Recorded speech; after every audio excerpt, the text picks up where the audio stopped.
Olá, meu nome é Sara Queiroz, eu sou aluna no terceiro ano do ensino médio no IFTM Campus Ituiutaba e eu vou apresentar meu trabalho intitulado O Intelectual entre Duas Américas, o Brasilianismo na obra de Richard Morse, que foi desenvolvido junto com o meu orientador Maicon Carrijo. Primeiramente, eu tenho que ressaltar que nessa pesquisa nós damos continuidade ao nosso trabalho do ano passado, que era intitulado Introduções ao Brasilianismo, durante o qual analisamos prefácios e textos de apresentação nas obras de autores norte-americanos da editora Paz e Terra.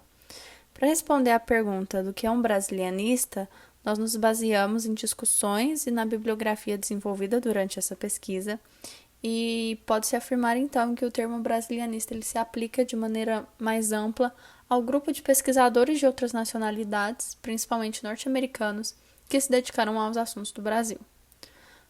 Decidimos então concentrar essa pesquisa atual em um destes intelectuais, que foi o estadunidense Richard Morse.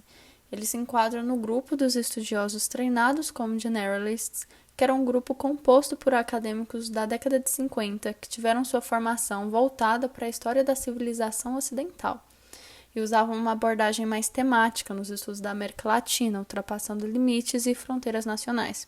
Essa abordagem, ela considerava a América Latina uma parte do processo de expansão da civilização europeia.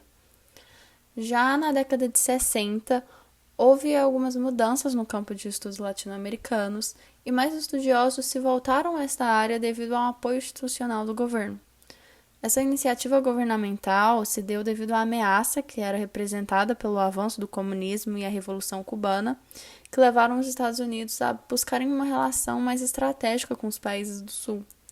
Eles começaram a inserir uma diversificação e especialização nos estudos sobre a América Latina, com pesquisas dedicadas a países e áreas específicas. Eles buscavam, por exemplo, explicar as revoltas da década de 60 que aconteciam em cada país. Com tais mudanças ocorrendo na sua área de estudos, Richard Morse passou a fazer certas críticas a este campo e é o que configura nosso objeto de estudo. Com relação ao material e métodos, primeiramente nós analisamos especialmente o período de formação acadêmica e de produção bibliográfica do Richard Morse sobre o brasilianismo e o latino-americanismo. Também usamos suas entrevistas, que forneceram registros biográficos para traçar a sua trajetória. E, além destes, usamos textos que foram reunidos num dos capítulos do livro A Volta de Macunaíma, 5 estudos solenes e uma brincadeira séria, que trouxeram reflexões do autor sobre o seu campo de estudos, com algumas críticas e propostas para avanço das pesquisas e das publicações.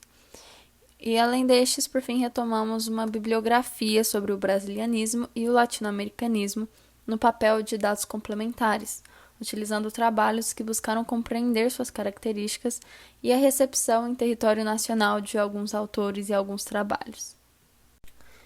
Para apresentar os resultados e trazer a discussão, primeiramente vou falar do desentendimento fundamental, que traz questões históricas e culturais entre as Américas. Após a década de 60, devido às mudanças que eu já mencionei anteriormente, a América Latina passou a ter uma historiografia escrita por norte-americanos cada vez maior. Esse contato que se deu entre as Américas, para Richard Morse, não possibilitou o envolvimento intelectual e espiritual, porque os norte-americanos não se interessavam particularmente pelos assuntos pesquisados e buscavam apenas alcançar objetivos acadêmicos. Para Morse, não houve interesse ou preocupação dos historiadores em conhecer e entender o contexto no qual a América Latina tinha se desenvolvido. Eles apenas pesquisavam diretamente algumas regiões em específicos, e isso era o que os diferenciava do seu grupo, os generalists, que seguiam uma visão da Iberoamérica como um conjunto. Para Morse, os norte-americanos eles estavam mais apegados ao empirismo acadêmico, sem grandes preocupações interpretativas ou conceituais, o que os impossibilitava de desenvolver visões alternativas, que seriam capazes de permitir uma compreensão profunda da realidade do continente. Além dessas questões, os caminhos espirituais que foram tomados pelas Américas também afetaram seu relacionamento. A Anglo-América, como nação protestante, era contra a tolerância com o pecado, contra a sociedade de estamentos e corporações, contra a excentricidade individual e contra o afeto como válvula de escape, enquanto a Iberoamérica, católica, representava o oposto.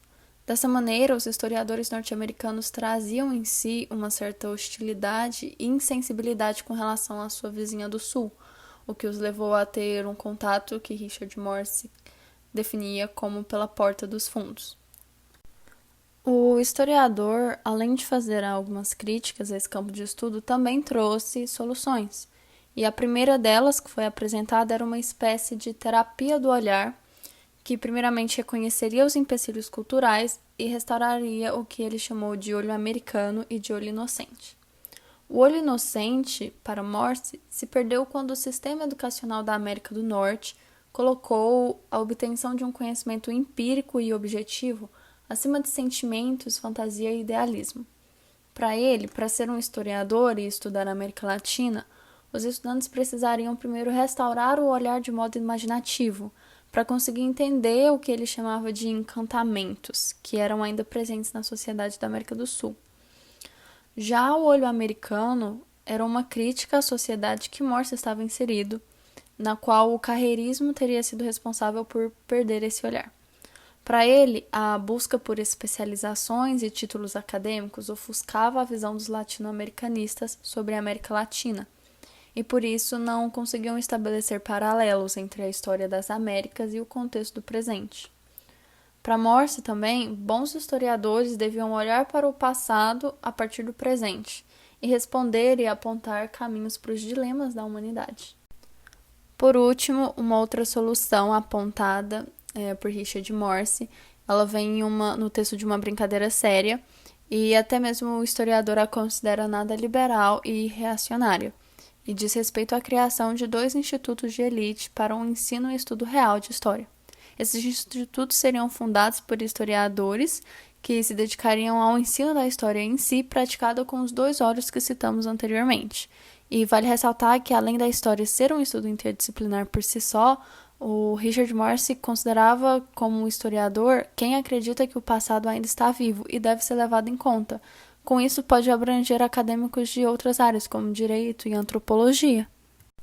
Conseguimos concluir, então, que Richard Morse foi um dos mais importantes membros e críticos do campo de estudos latino-americanos, e os seus textos, que carregam suas reflexões, trazem concepções e ferramentas de pesquisa sobre o Brasil e a América Latina para seus colegas, além de apontar aspectos e falhas na comunidade acadêmica norte-americana dedicada a estes estudos, o que o classifica como uma importante referência para pensar o Brasil e a América Latina e a constituição dessa área de pesquisa nos Estados Unidos. Esse trabalho também nos ajudou a compreender mais esse capítulo de intersecção da história intelectual do Brasil e dos Estados Unidos. Analisar as particularidades, motivações e deficiências encontradas na dinâmica dos historiadores estrangeiros que escreveram nossa história nos permite entender como estes trabalhos direcionaram a visão que os próprios brasileiros construíram sobre seu passado e, em muitos casos, até mesmo sobre aspectos do seu presente, uma vez que essas pesquisas produzidas não circularam apenas nos Estados Unidos, também foram publicadas e discutidas aqui por brasileiros de diferentes áreas. Vale lembrar também que esses especialistas circularam no Brasil e marcaram sua presença na imprensa por meio de participações em entrevistas e reportagens sobre diversos assuntos. Agora, uma última discussão que esse trabalho foi capaz de levantar foi com relação à categoria que Richard Morse se encaixa. Como foi mencionado no início, essa pesquisa sucede um trabalho que buscou estudar o brasilianismo como categoria de estudiosos, e aqui retomamos a discussão acerca de a quem esse termo se aplica. Com a definição que foi dada previamente, o Richard Morse se enquadraria no grupo por ser um estudioso norte-americano que se interessa pelo Brasil. No entanto, ele trata o termo como apenas um conceito burocrático, tendo feito críticas duras à maneira que a América Latina foi fragmentada no campo de estudos do brasilianismo, porque, por ser um generalist, ele acredita em uma visão de conjunto da Iberoamérica. Ainda como parte dessa discussão, é importante ressaltar que, para o Richard Morse, um bom historiador, treinado para ter olhos americanos inocentes, seria menos marcado por qualquer tipo de fronteira. Entre as referências utilizadas aqui estão algumas entrevistas livro com dados sobre o brasilianismo e o próprio livro do Morse, que foi mencionado em algumas partes do trabalho. Por fim, eu agradeço ao CNPq por ter apoiado e financiado essa pesquisa com bolsa de iniciação científica júnior e ao meu orientador, Maicon Carrijo.